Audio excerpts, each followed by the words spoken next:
بسم الله الرحمن الرحيم. ها هم تجار الدم السوري وليس النفط السوري الذين تسلقوا على هذه الثورة وقاموا بسرقتها. هذا جزء من بعض الآليات التي قام جيش جبهة الأصالة والتنمية الجبهة الشرقية في ريف دير الزور بمصادرتها وأسر كل مما يدعون بالنفيطة، أي الذين يقومون بسرقة هذا النفط. وهذه آلياتهم التي تم احتجازها من قبل أبطال جبهة الأصالة والتنمية الجبهة الشرقية،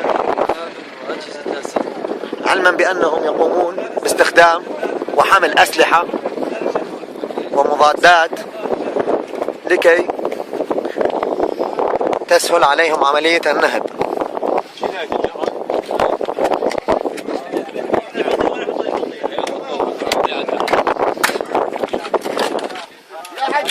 هذه بعض الأسلحة التي أخذها وصادرها أبطال الجيش الحر من هؤلاء النفيطة. بيها شيء واقنع الشهيد. قلت لك هسه اقول لك شذاب مشي ما قلنا لا والله يا اخي